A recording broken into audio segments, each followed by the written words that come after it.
On the resolution, sir. During this crisis facing the people of the state of New York, of which there are about 19.5 million people that are currently sheltered in their homes, not sure where their next paycheck's coming from, businesses are closed, grandparents are afraid to even embrace their grandchildren, I think that this proposed rules change is not appropriate. I think that there are modifications that could be made to the operations of this House, but I am deeply concerned about the way that these rules are proposed. First, allowing open seat voting where members could check in here and then go any number of places. They would automatically be recorded as a yes vote unless they physically report to vote no. I think that that's inherently wrong. If anything, to create a higher burden of proof to vote yes rather than to vote, there should be a higher burden of proof to vote yes than to vote no. But even then, it's not fair to have voting when you're not physically here to vote. The second rule, which I can't see under any state of emergency, limiting debate from 2 15-minute segments to 1 15-minute segment.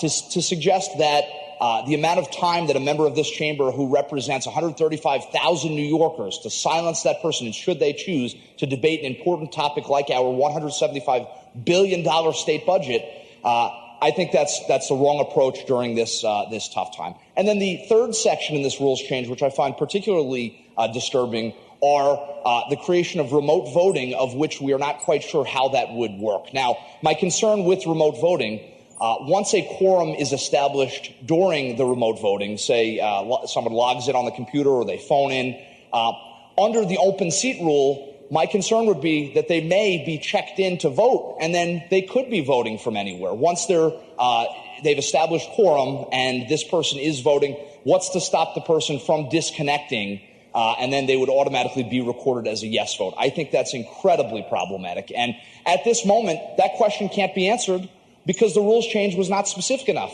So I would seriously consider the fact that the people of the state of New York, especially during times of emergency such as this one we're in, unprecedented times, that we take pause. Now is the time.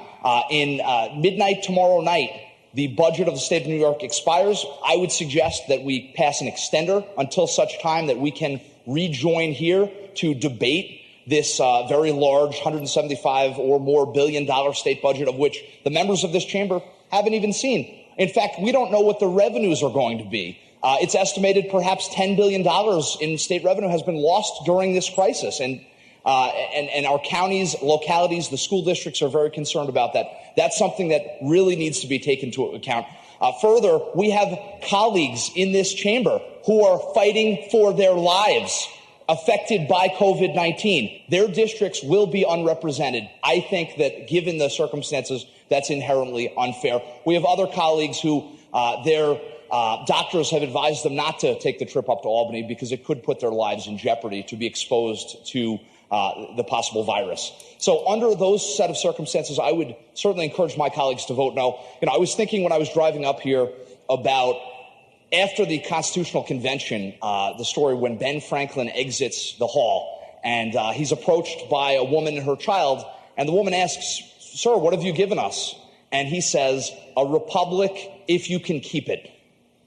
I think that's very essential. Every generation of New Yorkers and also Americans has fought and handed down this Republican democracy, this set of rules where we're represented. And to propose rules changes in tough times to limit debate and limit the voices of New Yorkers across our state does not serve any benefit when we could clearly delay a budget vote till later in the year. I think that's deeply disturbing. I would encourage my colleagues, particularly those colleagues like myself, under the age of 40, about 20% of our legislature, do not allow yourselves to be the generation that votes to give away the chamber and to dismiss the rules and the people's voice.